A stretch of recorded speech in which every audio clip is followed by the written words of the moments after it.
Bismillahirrahmanirrahim. Assalamualaikum warahmatullahi wabarakatuh. Waalaikumsalam warahmatullahi wabarakatuh. Alhamdulillahilladzi an'amana bi ni'matil iman wal islam. Assalatu wassalamu ala nabiyyina Muhammadin sallallahu alaihi wasallam. Ashhadu an la ilaha illallah wahdahu la syarika lah wa ashhadu anna Muhammadan abduhu wa rasuluh.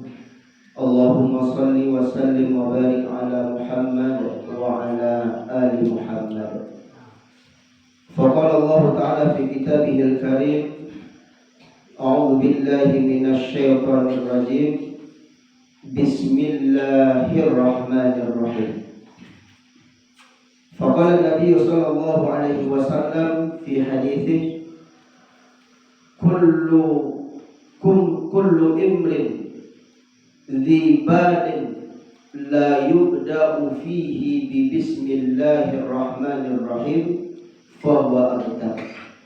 Sadaqallahul azim wa sadaqa rasuluhul karim wa nahnu ala dzalika minasyahidin walhamdulillahi rabbil alamin. Yang sama-sama kita hormati Bapak Imam Masjid, para ulama dan orang-orang tua kita yang hadir pada kesempatan ini, Bapak Kepala Desa dan seluruh aparat pemerintah yang hadir, serta Bapak Ibu kaum muslimin dan muslimat, hadirin dan hadirat, yang mudah-mudahan kita semua senantiasa mendapatkan rahmat dari Allah Subhanahu wa taala. Bapak Ibu sekalian, setelah beberapa pertemuan dahulu kami diminta untuk menyampaikan kajian akhlak, maka di masjid kita ini pengurus GSSB kemudian meminta untuk membahas kajian seputar tafsir. Dan tafsir yang akan kita bahas pada pagi hari ini adalah berkaitan dengan tafsir Bismillahirrahmanirrahim. Kenapa ini penting untuk kita bahas, Bapak Ibu sekalian? Karena sebagaimana sabda Nabi kita Muhammad SAW, segala urusan, segala pekerjaan, segala perbuatan yang kita lakukan, jika kemudian tidak kita mulai dengan mengucapkan Bismillahirrahmanirrahim, fahuwa abtar, maka keberkahannya itu akan terputus. Bahkan kemudian diterjemahkan oleh para ulama, amalan perbuatan kita itu tertolak, artinya apa? Tidak mendapatkan nilai dari Allah Subhanahu wa taala. Tapi tentunya perkara yang kita lakukan dimulai dengan ucapan bismillah itu tentunya perbuatan-perbuatan yang baik. Jangan pula mencuri sendal ucapkan bismillahirrahmanirrahim. Nanti menurut sawit orang ucapkan bismillahirrahmanirrahim barokah. Enggak gitu ya. Tapi dimaksud oleh hadis itu apa? Perkara-perkara baik. Mulai dari perkara yang besar sampai dengan perkara yang kecil. Jadi pastikan kemudian setiap kita ingin memulai sebuah pekerjaan, itu kita mulai dengan mengucapkan Bismillahirrahmanirrahim. Lantas selanjutnya Ibu sekalian, kenapa kita disyariatkan dan dianjurkan oleh Nabi untuk memulai setiap pekerjaan yang kita lakukan dengan mengucapkan Bismillah? Karena memang dalam ucapan Bismillahirrahmanirrahim memiliki makna dan kandungan yang sangat luar biasa. Jadi ada beberapa tafsir yang saya buka dan kemudian juga saya bawa ini kitab tafsir Ibnu Katsir untuk melengkapi apa sebenarnya kandungan dari kalimat Bismillahirrahmanirrahim yang kita memang disuruh oleh Nabi untuk memulai pekerjaan kita dengan mengucapkan kalimat tersebut. Maka di antara jemaah sekalian, di dalam kalimat Bismillah Nah, ketika kita mengucapkan Bismillahirrahmanirrahim, Bismillah, maka kan kalimat Bismillah itu dimulai oleh dengan kalimat huruf jar. Namanya dalam bahasa Arab bi itu kan berarti kan jar, huruf jar. Apa maknanya al-jar wal majrur itu kalau dalam bahasa Arab kan diajar. Apa makna kandungan rahasianya? Ternyata memiliki dua faedah. Kalimat Bismillah dimulai dengan kalimat bi huruf jar itu. Pertama kata ahli tafsir adalah ketika kita mengucapkan kalimat Bismillah itu maknanya kita at-tabarruk, yaitu bertabarruk, meminta keberkahan kepada siapa? Kepada Allah. Ngalap berkah, kalau dalam bahasa lainnya ngalap berkah itu meminta keberkahan. Jadi sebenarnya Bapak sekalian, kalau kita ini ingin meminta keberkahan, itu tidak perlu jauh-jauh, meskipun tidak salah juga ya. Kita berziarah ke kuburan para ulama, orang-orang soleh dengan niat memang apa? Ingin mencari keberkahan karena mereka memang orang-orang soleh yang hidupnya memang penuh dengan ibadah. Itu sebenarnya tidak salah. Tetapi ada bentuk tabarruk yang betul-betul dianjurkan oleh Nabi, bahkan diperintahkan itu apa? Bertabarruk dengan kalimat Bismillah. Nah ini ya. Artinya apa? Ketika kita mengucapkan Bismillahirrahmanirrahim, maka sebelum apapun pekerjaan yang kita lakukan, berarti kita ingin mendapatkan keberkahan dari Allah Subhanahu wa ta'ala. Apa keberkahan itu? Keberkahan itu kebaikan.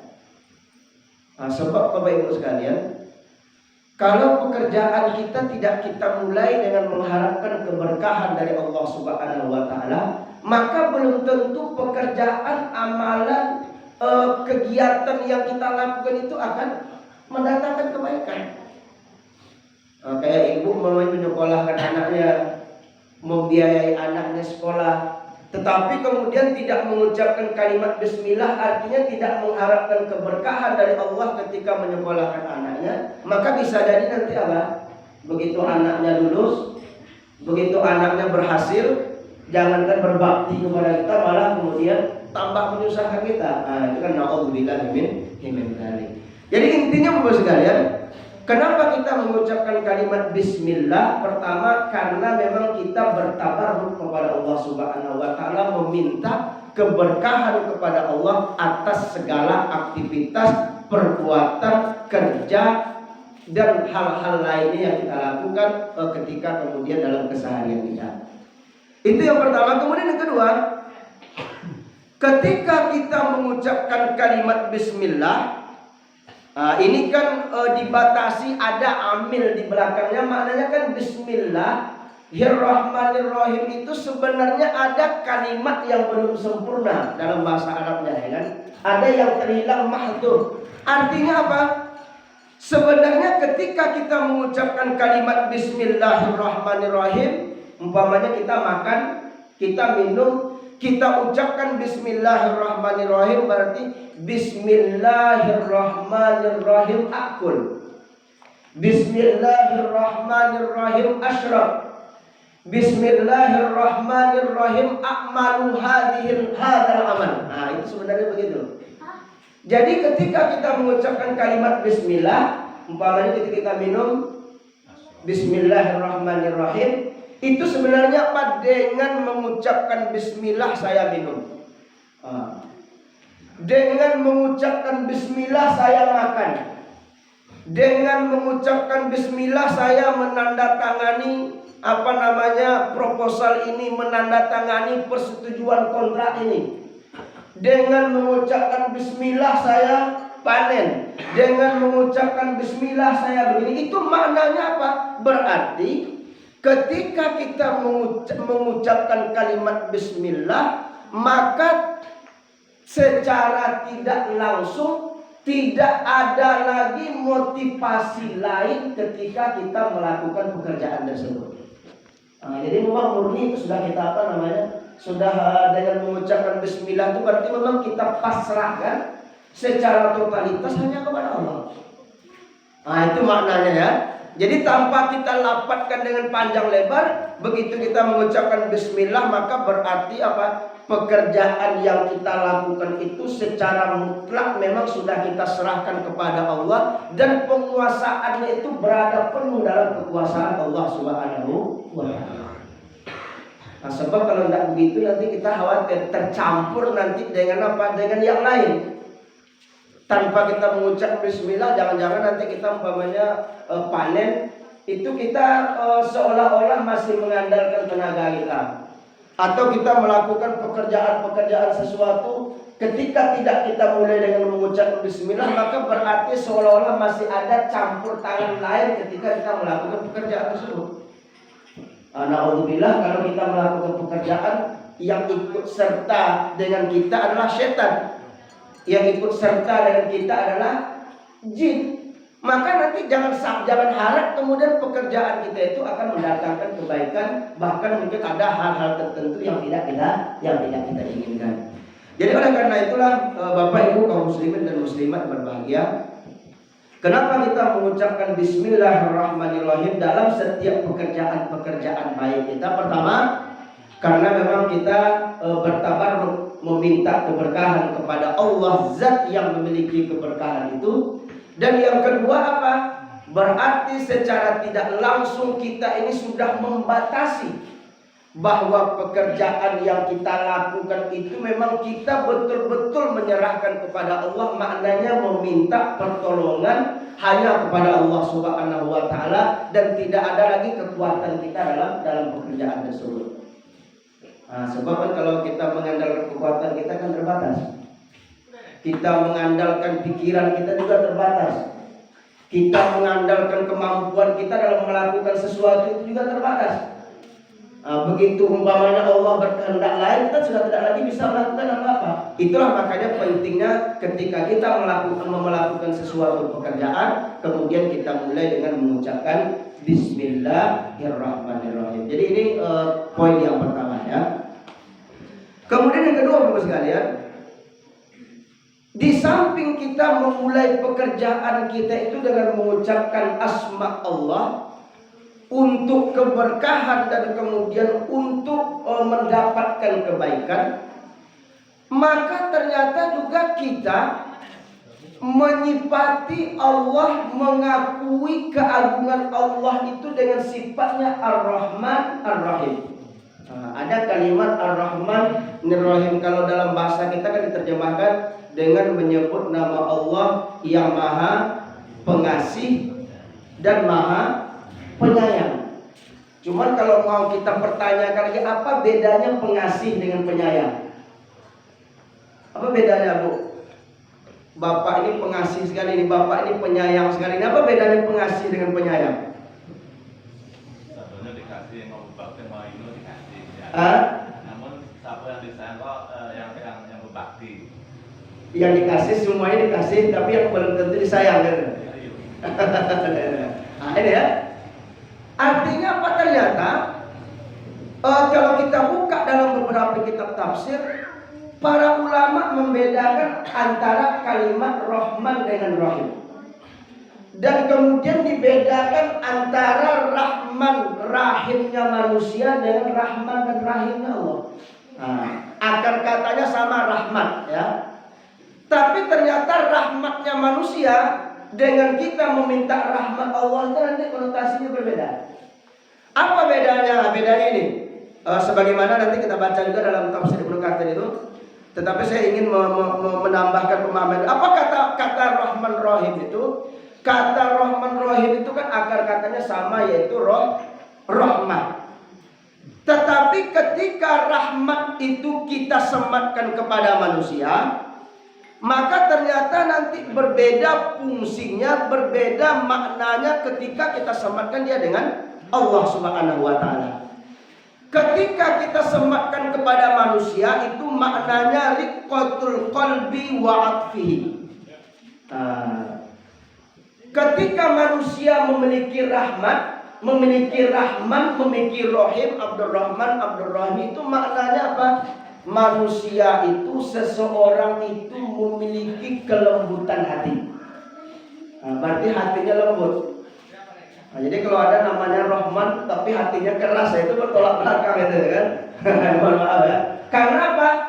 ketika kalimat Rahman Rahim, rahmat itu disematkan kepada manusia, itu maknanya apa? Manusia itu memiliki kelembutan hati.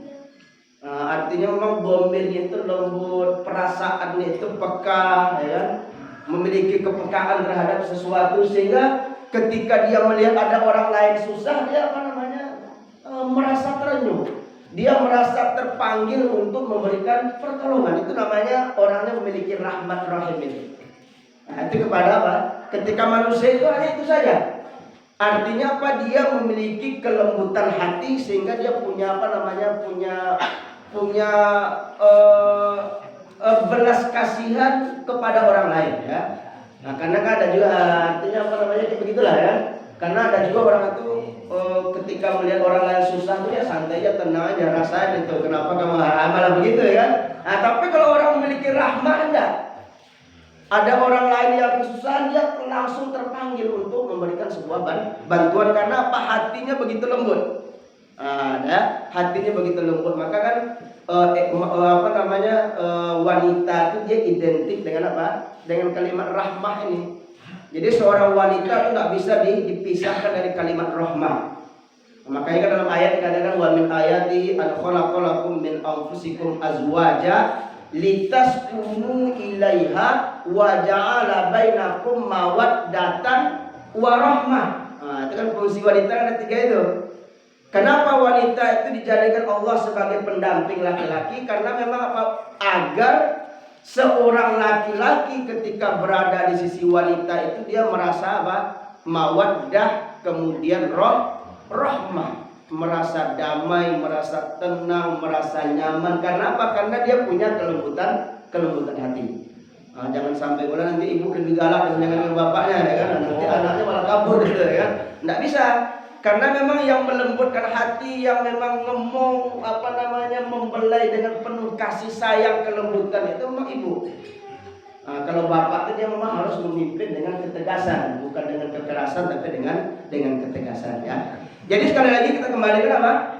Ketika rahmat dinisbahkan, disematkan kepada manusia, itu maknanya apa? Seseorang yang memiliki kelemah lembutan.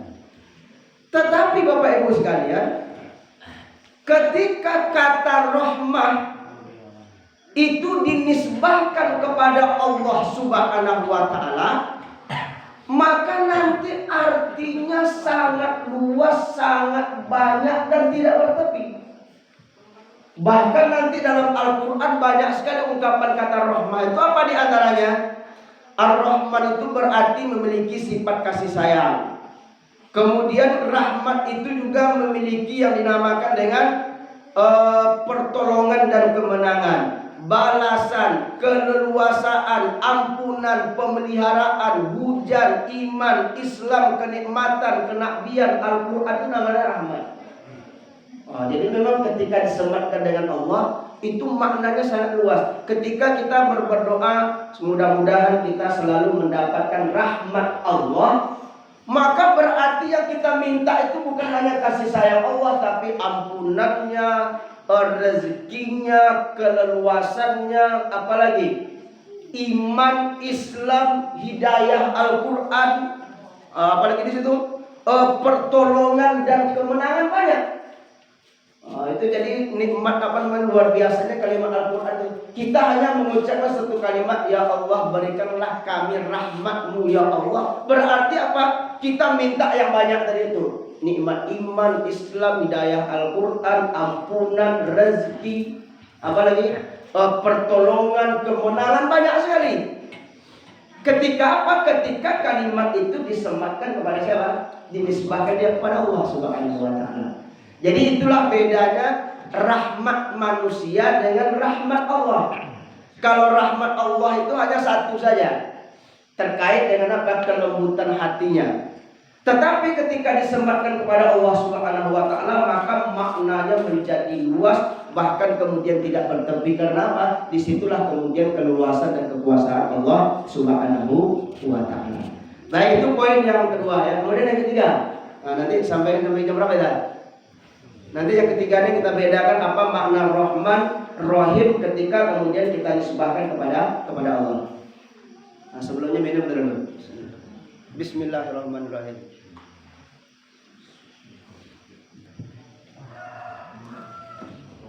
Baik.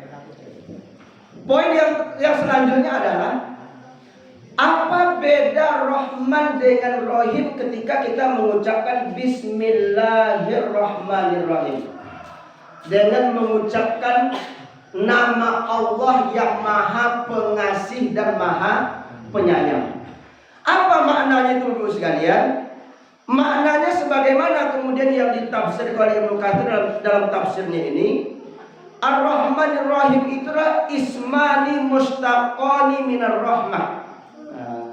Memang kalimat Rahman dan Rahim itu sama akar katanya, yaitu dari rahmah.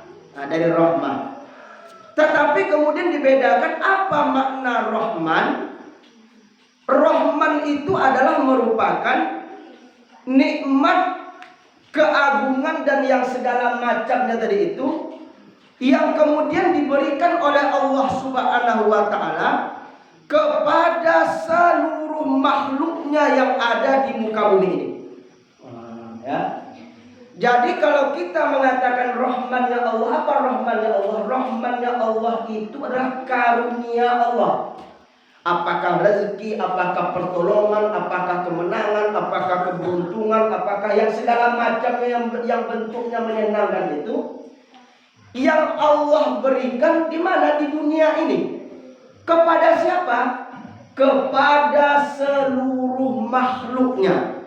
Mulai dari makhluk yang nyata maupun yang tidak nyata. Mulai dari manusia, jin, tumbuh-tumbuhan, hewan yang jinak, hewan yang buas. Itu kesemuanya Allah berikan apa? Rahmannya. Itu kan? Jadi ternyata Rahmannya Allah itu tidak dibatasi hanya untuk orang-orang tertentu. Enggak. Ketika kita berbicara tentang Rahmannya Allah, maka Rahmannya Allah itu Dia berikan kepada seluruh makhluknya.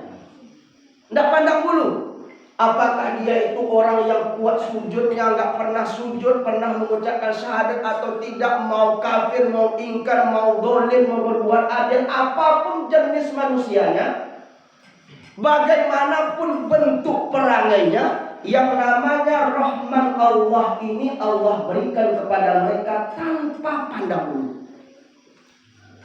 Itu bedanya kalau Rahman. Tetapi terbatas hanya di dunia ini saja Rahman itu. Makanya kalau hari ini umpamanya kalau kita kaitkan Rahmannya Allah itu kaitannya dengan karunia rezeki, harta, pangkat, jabatan dan kedudukan, maka Allah berikan kekuasaan, jabatan, kedudukan itu kepada siapa saja. Dia nggak pandang dulu nanti jadi bupati itu orang yang sujudnya memang nggak pernah putus nanti jadi bupati, kalau nggak pernah sholat nggak akan jadi bupati, bukan itu. Oh nanti jadi presiden itu yang berikan kekuasaan oleh Allah itu orang-orang yang Islamnya baik saja. Kalau yang tidak pernah sholat nggak akan pernah Allah berikan kekuasaan, enggak. Karena apa? Allah tidak membeda-bedakan rahmannya kepada apa? Kepada makhluknya, enggak. Ini ya. Jadi ini perlu kita pahami, jangan sampai nanti gimana nih kita ini umat Islam ini sudah apa?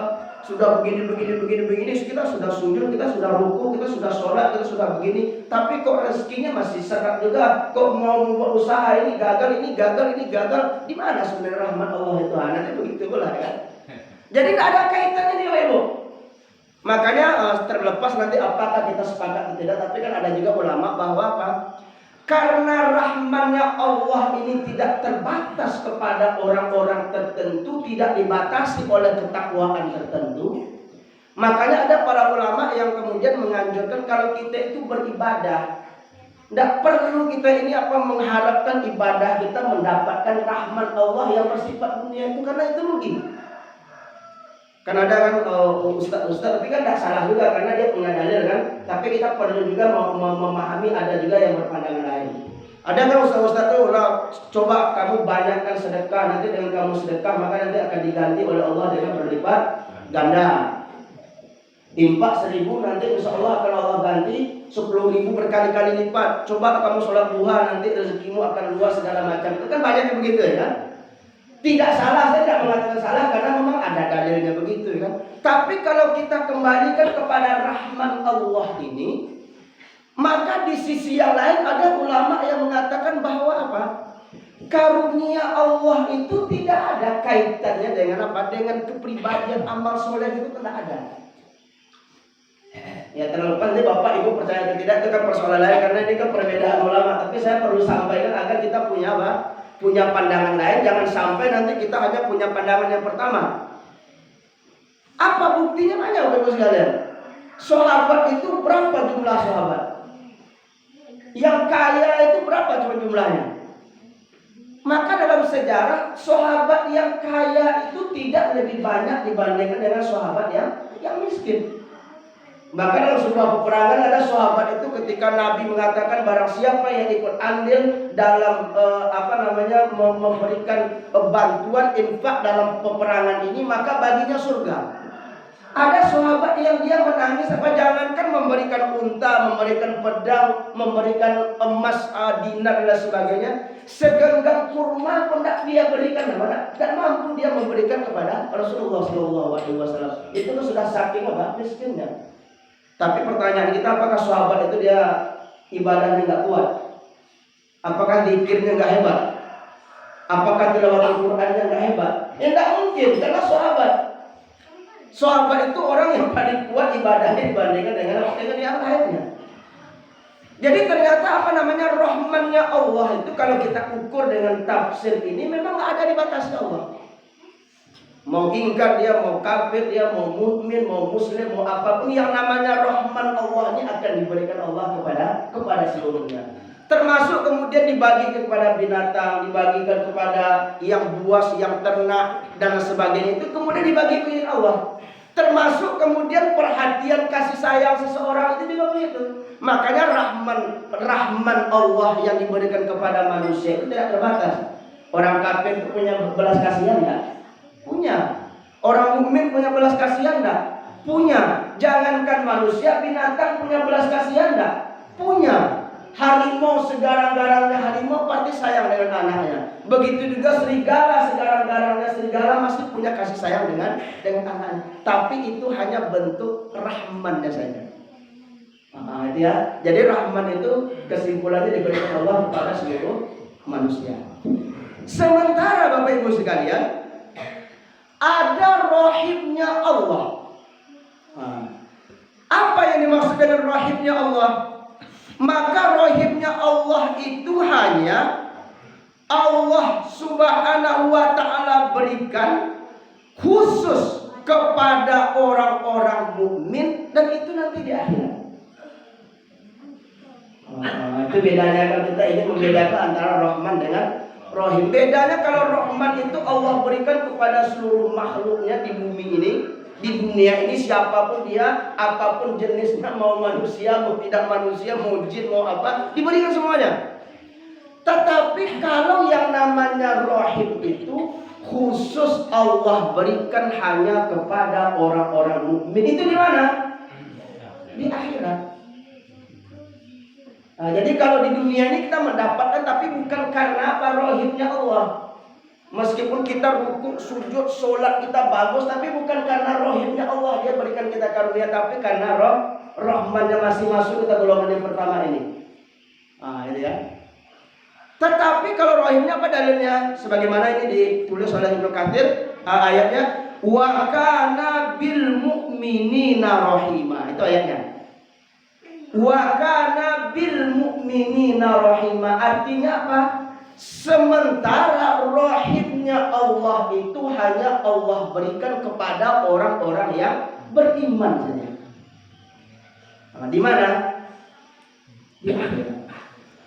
Sekarang yang perlu kita pahami lagi Bapak Ibu sekalian, apa beda rahman Allah dengan rahimnya Allah itu? Maka ada sebuah hadis yang memberikan penjelasan kepada kita sehingga nanti kita punya kebebasan untuk memilih kita itu mau rahmannya Allah saja atau kita ingin rahmannya Allah juga tetapi yang lebih kita kerja itu rahimnya Allah. Coba mari kita bandingkan. Apa kata Nabi? Inna lillahi mi'ata rahmah. ya.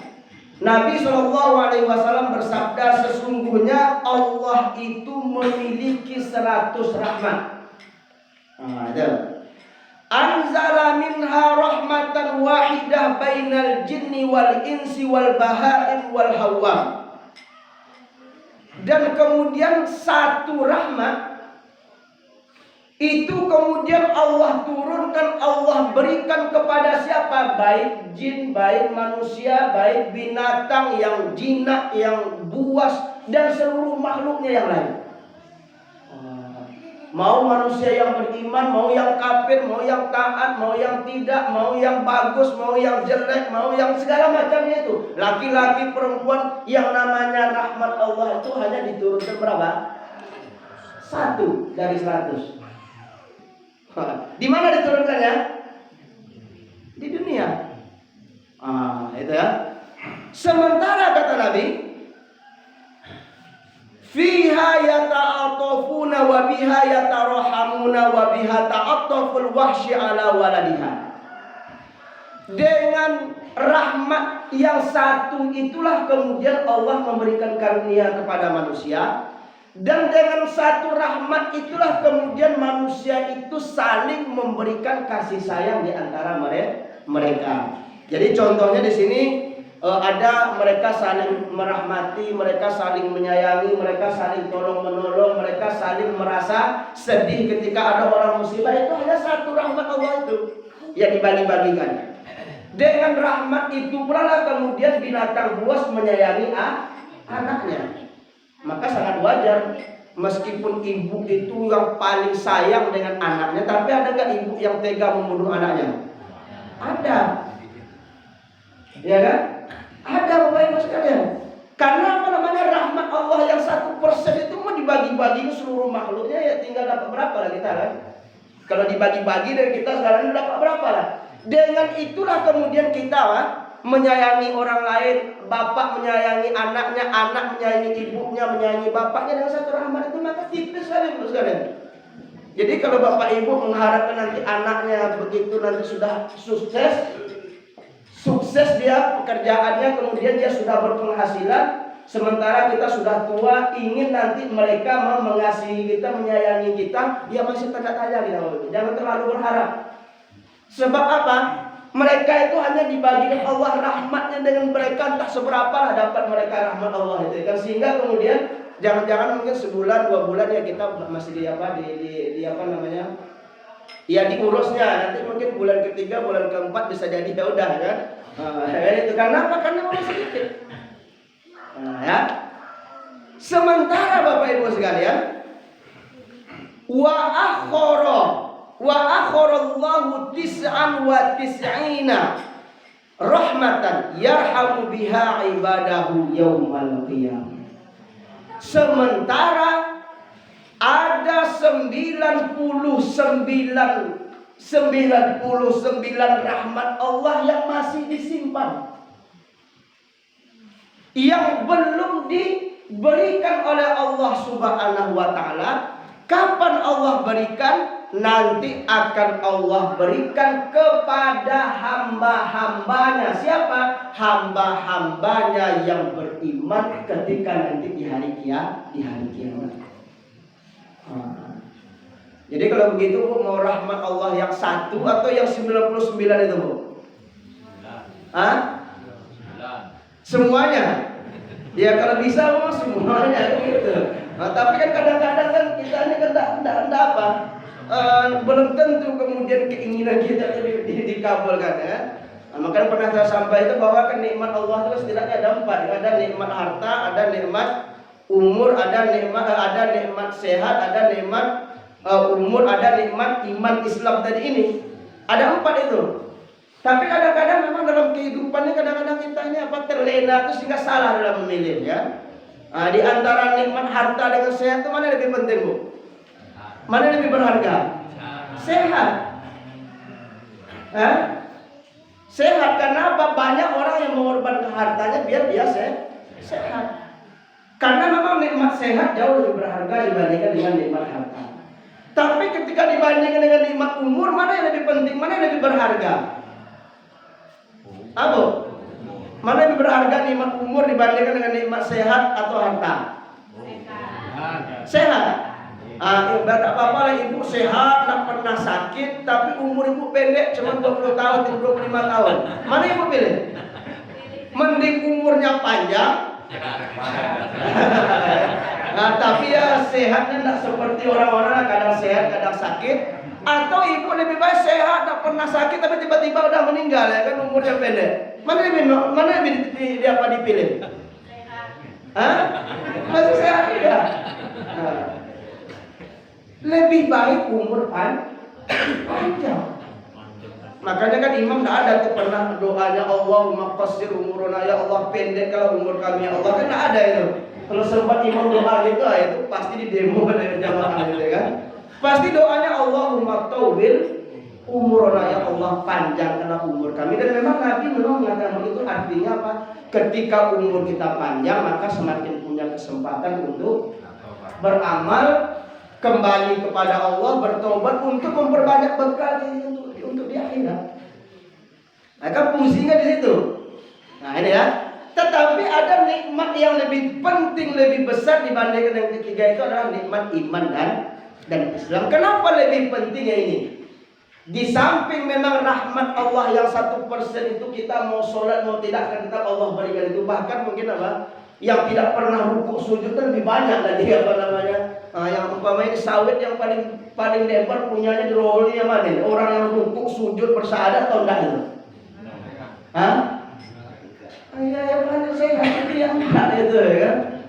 Nah, sementara kita yang berdoa, yang sujud, yang baca Quran, yang silaturahim sekali, yang paling hanya beberapa bagian aja lah, mungkin beberapa hektarnya masih bisa dihitung ya. Tapi kalau punya orang itu, nah itu berarti apa namanya ada itu, Allah tidak membedakan rahmatnya itu dari sisi itu enggak.